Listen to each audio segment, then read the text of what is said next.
दोस्तों स्वागत है आप सभी का आज के इस नए वीडियो में। दोस्तों हम आपके लिए लेकर आ चुके हैं सामाजिक विज्ञान का कुछ मोस्ट इम्पोर्टेंट क्वेश्चन, ठीक है ना। और ये सभी जितने भी प्रश्न आपको मैं बताऊंगा ये सभी प्रश्न एकदम से वायरल प्रश्न है, ठीक है। और बहुत बार पूछे गए हैं, ठीक है। जो सबसे अधिक बार पूछे गए हैं, बार बार रिपीट हुए हैं, उसी प्रश्न को मैं इस वीडियो में लेकर आया हूँ, ठीक है ना।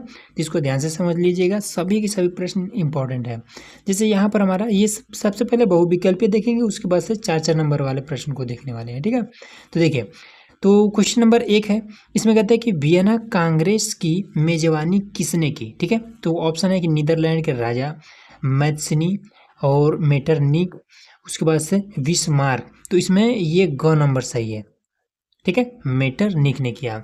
उसके बाद से है कि यंग इटली नामक गुप्त संस्था के स्थापना किसने की, विस्मार्क और मेल्सिनी, मीटरनिक, जेजी हर्डर। तो इसमें से जो इसका सही है वो मेल्सिनी है, ठीक, ये है। उसके बाद से आ जाता है, गांधी जी ने अहमदाबाद में कॉटन मिल वर्कर्स के समर्थन में सत्याग्रह कब किया, ठीक। तो इसमें ऑप्शन है कि 1916 और 1917, 1918, 1919। तो इसमें से ये ग नंबर सही है। 1918 ईस्वी में ये सत्याग्रह आंदोलन शुरू हुआ था।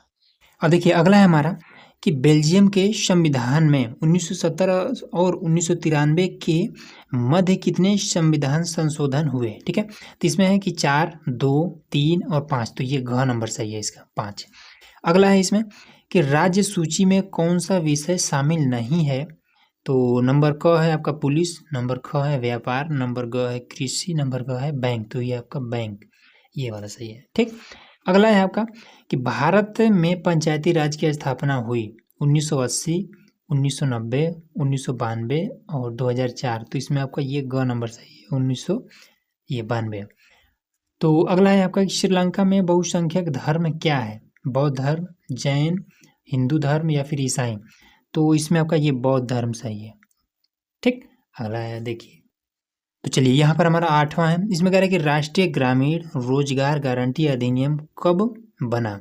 तो 2005 में, 2006 में, 2004, 2007। तो ये आपका क नंबर सही है, 2005 में। अगला है कि निम्न में से प्रति व्यक्ति आय किस राज्य की अधिक है, हरियाणा, मेघालय, राजस्थान, बिहार।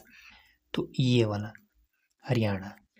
चलिए अगला है इसमें कि कपास की खेती के लिए कौन सी मृदा उपयुक्त है, काली और लाल, पीली या फिर जलोढ़। तो ये आपका जलोढ़ सही है, ठीक है।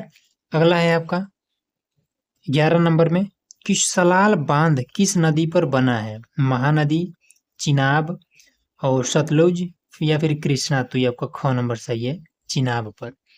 चलिए अगला है कि निम्न में एक मिट्टी का प्रकार नहीं है, काली मिट्टी, पीली मिट्टी या फिर ये लेटराइट, उसके बाद से सीमेंट। तो ये सीमेंट ही सही हो जाएगा, ये तो आसान था। चलिए अगला है कि प्रांतीय प्रशासन का संचालन कौन करता है, प्रधानमंत्री, मुख्यमंत्री, राज्यपाल, जिलाधिकारी। तो ये आपका मुख्यमंत्री सही है। अगला है कि निम्नलिखित में से इसे औसत आय भी कहते हैं, ठीक है, इसे औसत आय भी कहते हैं। तो कुल आय, राष्ट्रीय आय, प्रति व्यक्ति आय या फिर ये सभी। तो ये प्रति व्यक्ति आय को ही हम औसत आय भी कहते हैं, ठीक। तो चलिए अब यहाँ पर हमारा 15 नंबर प्रश्न, इसमें कह रहा है कि औपचारिक ऋण सबसे अधिक किस वर्ग को मिलता है।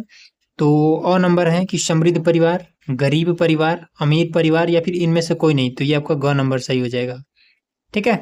चलिए अब इसमें है कि निम्न में से किसको कृषि एवं सहायक क्षेत्र भी कहा जाता है। तो प्रारंभिक क्षेत्रक, द्वितीय क्षेत्रक या फिर तृतीय क्षेत्रक या फिर चतुर्थ क्षेत्रक। तो ये आपका अ नंबर सही है। चलिए अगला है इसमें कि एक मार्ग किन वस्तुओं के लिए प्रमाणिक है, ठीक है, प्रमाणिक है या फिर प्रमाणिक चिन्ह है, कुछ भी कर सकते हैं। तो इसमें है कि उपभोग वस्तुएं और इलेक्ट्रॉनिक्स वस्तु, सेवा वस्तु या फिर खाद्य पदार्थ। तो ये आपका खाद्य पदार्थ सही रहेगा। अगला है कि फ्रांस की क्रांति कब हुई, 1689 ईस्वी, 1779 ईस्वी, फिर 1789 ईस्वी, 1889 ईस्वी। तो इसमें से आपका सही हो जाएगा ये वाला, 1789 ईस्वी। चलिए अगला है कि ज्योतिबा फुले ने कौन सी पुस्तक लिखी। तो गुलामगिरी, स्त्री धर्म, आमार जीवन या फिर कथा सागर, तो ये आपका हो जाएगा स्त्री धर्म, ये सही है। चलिए अब लास्ट प्रश्न है कि निम्नलिखित में से कौन सा संघीय राज्य है, ठीक है, नहीं इसमें हमने काट दिया है। तो इसमें संघीय राज्य कौन कौन सा है, तो जम्मू कश्मीर जो साथ में हो, तो जम्मू कश्मीर, त्रिपुरा, हिमाचल प्रदेश, मणिपुर, तो ये सभी को पता है संघीय राज्य ये जम्मू कश्मीर है। तो इस तरीके से हमने ये 20 प्रश्न बता दिए। अब आते हैं मेन क्वेश्चन पे जो 4-4 नंबर के लिए हमेशा पूछता है। तो देखिए यहाँ पर हमने 4-4 नंबर के ये वाला प्रश्न जो आते हैं ये हमने यहाँ पर नोट कर रखा है, ठीक है। और इन सभी प्रश्नों को हमें 80 शब्दों में लिखना होता है, तो यहाँ पर हमने लिख रखे हैं। तो उत्तर, ये जो प्रश्न है हमारा, ये वाला 2 लाइन का ये प्रश्न है, बाकी ये आपका यहाँ से उत्तर शुरू होता है। तो चलिए इसको हम आपको बताते हैं। कह रहा है कि प्रथम विश्व युद्ध का ब्रिटेन की अर्थव्यवस्था पर पड़ने वाले 2 प्रभावों को लिखिए, ठीक। तो उत्तर हमारा हो जाता है कि प्रथम विश्व युद्ध का ब्रिटिश अर्थव्यवस्था पर गहरा प्रभाव पड़ा। युद्ध के कारण ब्रिटेन को बहुत अधिक धन खर्च करना पड़ा, जिससे देश पर बहुत भारी कर्ज चढ़ गया। उद्योगों को हथियार और युद्ध सामग्री बनाने में लगाया, जिससे उपभोक्ता वस्तुओं का उत्पादन घट गया और महंगाई बढ़ गई। इसके अलावा बेरोजगारी और आर्थिक मंदी बढ़ी है, ठीक है ना। तो देखिए इसको आप नॉर्मल तरीके से ऐसे भी लिख सकते हैं। अगर किसी भी देश में, चाहे जो भी देश आप लीजिए, अगर वहाँ पर अगर युद्ध का या फिर किसी प्रकार का इस तरीके से माहौल अगर बनता है, तो इसमें जाहिर सी बात है कि यही सारा चीज़ होगा, ठीक है। देश में मंदी बढ़ेगी, ठीक है, आर्थिक मंदी बढ़ेगी, बेरोजगारी बढ़ेगी, ठीक है। बस इसी तरीके की चीज़ों को आपको यहाँ पर इसमें लिख देना है, ठीक है। जैसे ही आपको मामला आ जाए अर्थव्यवस्था का, तो फटाक से आपको अर्थव्यवस्था जब घटती है तो उसमें किस तरीके की चीज़ें होती हैं, ये सारा चीज़ आपको बना करके भी यहाँ पर आप लिख सकते हैं, ठीक है। युद्ध के माहौल में देश के अंदर किस तरीके से घटनाएं होती हैं, ये चीज़ आप बना करके यहाँ पर लिख सकते हैं, कोई समस्या नहीं है, ठीक। चलिए दूसरा क्वेश्चन है कि केंद्र और राज्यों के संबंधों में आए बदलाव को स्पष्ट कीजिए, ठीक है। तो देखिए, तो यहाँ पर है उत्तर हमारा हो जाता है कि संविधान लागू होने के बाद केंद्र और राज्यों के संबंधों में कई महत्वपूर्ण बदलाव हुआ, ठीक। कौन कौन सा बदलाव है, देखिए कि भारत को संघीय व्यवस्था वाला देश बनाया गया, जिसमें शक्तियों का विभाजन संघ सूची, राज्य सूची और समवर्ती सूची में किया गया। केंद्र को राष्ट्रीय महत्व के विषयों पर अधिक अधिकार दिया गया, ठीक। उसके बाद से राज्य के मामले में क्या है कि जबकि राज्य को स्थानीय प्रशासन, कृषि, शिक्षा आदि पर अधिकार मिले। बस इतना ही काम आपको कर देना है, ये आपका क्लियर हो जाएगा, ठीक है ना। तो इसको आप एक बार ध्यान से पढ़ लीजिएगा, आपको इजीली सबको समझ में आ जाएगा। यहाँ पर हमारा तीसरा नंबर प्रश्न, इसमें कह रहा है कि खनिज के संरक्षण हेतु किन किन प्रयासों की आवश्यकता है और क्यों, ठीक। तो कैसे इसको लिखेंगे, तो इसमें लिखेंगे खनिजों के संरक्षण के लिए कई प्रयास आवश्यक हैं। खनन को नियंत्रित करना चाहिए ताकि अत्यधिक दोहन न हो, ठीक है। खनिजों का विवेकपूर्ण और योजनाबद्ध उपयोग करना चाहिए। पुनर्चक्रण को बढ़ावा देना चाहिए। उसके बाद से है कि वैकल्पिक साधनों का उपयोग भी बढ़ाना चाहिए। ऐसा इसलिए ज़रूरी है क्योंकि सीमित संसाधन है और ये एक बार समाप्त होने के बाद दोबारा नहीं बनते हैं, ठीक है ना। जैसे कि मान लेते हैं कहीं पर अगर कोयला की ही खदान ले लीजिए, ठीक है। कोयला को अगर हम धरती से खोद करके एक बार अगर निकाल लें, तो ऐसा थोड़ी है कि आज निकाले कल फिर वहाँ पर पैदा हो गया, ना, ऐसा नहीं होता है। एक बार निकल गया मतलब निकल गया, ठीक। तो इस तरीके से जो खनिज होते हैं, ये इनका जो जीवन काल होता है बस एक ही बार होता है, ठीक है। अगर आप उसको निकाल करके वेस्ट कर देते तो ऐसा नहीं कि दोबारा वहाँ पर नहीं होने वाला है, ठीक। तो इसलिए ये चीज़ें क्या होती हैं, सीमित होती हैं। इसका हमें क्या करना चाहिए, यूज जो है वो काफ़ी इसको देख के और संभाल के करते हैं, ठीक। तो इस तरीके से आपको खनिज संरक्षण के बारे में ये हमने बता दिया। अब अगला प्रश्न देखिए, अब आ जाइए यहाँ पर हमारा एक और वायरल प्रश्न है, ठीक है, इंपॉर्टेंट प्रश्न है। कह रहा है कि विदेशी व्यापार विभिन्न देशों के बाजारों के एकीकरण में सहायक रहा है, इस कथन को स्पष्ट करें, ठीक।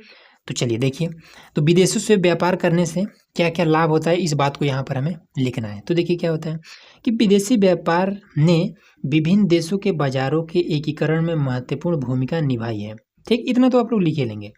इसके आगे से शुरू होता है कहानी कि इसके माध्यम से एक देश के उत्पादन दूसरे देश पहुंचते हैं और विश्व स्तर पर वस्तुओं का आदान प्रदान होता है। विदेशी व्यापार में देशों के बीच आर्थिक संबंध मजबूत होते हैं, उत्पादन बढ़ता है और उपभोक्ताओं को विविध वस्तुएं मिलती हैं। इससे वैश्विक बाजार का विकास होता है और देशों का अर्थव्यवस्था एक दूसरे से जुड़ी रहती है, ठीक है।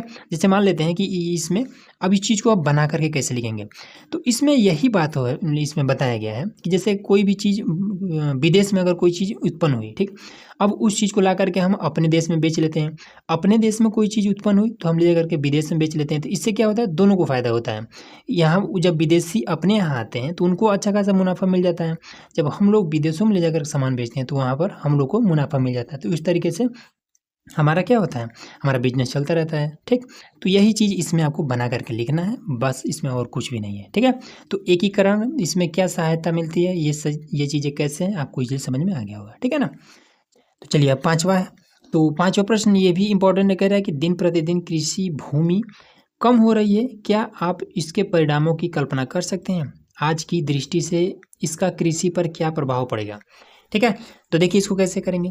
इसमें कह रहा है कि उत्तर है इसका कि दिन प्रतिदिन कृषि भूमि कम हो रही है क्योंकि बढ़ती जनसंख्या के कारण आवास, उद्योग, सड़क और शहरीकरण के लिए भूमि का उपयोग किया जा रहा है। ठीक है, तो अब इसके बाद से इससे कृषि उत्पादन कम हो सकता है, जिससे खाद्य संकट और किसानों की आय में कमी आ सकती है। यदि कृषि भूमि घटती रही तो देश की खाद्य सुरक्षा पर बुरा प्रभाव पड़ेगा और हमें भोजन के लिए दूसरे देशों पर निर्भर होना पड़ेगा। ठीक है, तो ये चीज़ तो आप इजीली इसको बना करके लिख सकते हैं, ये तो आसान है। ठीक है, तो ऐसा आप बना करके लिख दीजिए, एक बार पढ़ लीजिएगा, एक दो बार आप पढ़ लीजिएगा, उसके बाद से चीज़ों को आप बना करके लिख सकते हैं। ठीक है, जब पढ़ेंगे तो थोड़ा सा आपको अंदाजा हो जाएगा कि कैसे कैसे हमें इन चीज़ों को लिखना होता है। ठीक, क्लियर है ना। अगला देखिए, तो यहाँ पर देखिए हमारा अगला प्रश्न इसमें कह रहा है कि आपके हिसाब से एक उपभोक्ता को जागरूक होना क्यों आवश्यक है, किन्हीं दो उदाहरणों को द्वारा स्पष्ट कीजिए। ठीक है, किन्हीं दो उदाहरणों द्वारा हमें स्पष्ट करना है। चलिए, उपभोक्ता मतलब कि जैसे कोई ग्राहक, ठीक है, आप जैसे दुकानदार, आप किसी दुकान पर सामान लेने जाते हैं, ठीक है, तो आप क्या हैं, आप एक उपभोक्ता हैं, ठीक। तो आपको क्यों चीज़ों के बारे में जानकारी होना चाहिए, इस चीज़ के बारे में यहाँ पर लिखना है। तो कह रहे हैं कि आपकी सहभागिता से उपभोक्ता को जागरूक बनना बहुत आवश्यक है, क्योंकि जागरूक उपभोक्ता अपने अधिकारों को पहचानता है और ठगी से बच सकता है। उदाहरण के लिए, यदि कोई दुकानदार नकली या फिर घटिया सामान बेचता है तो जागरूक उपभोक्ता बिल मांगता है और शिकायत कर सकता है, जिससे बाजार सही कीमत, अच्छा गुणवत्ता और उपभोक्ता संरक्षण को बढ़ावा मिलता है। बस इतना आपको कर देना है, ठीक है ना।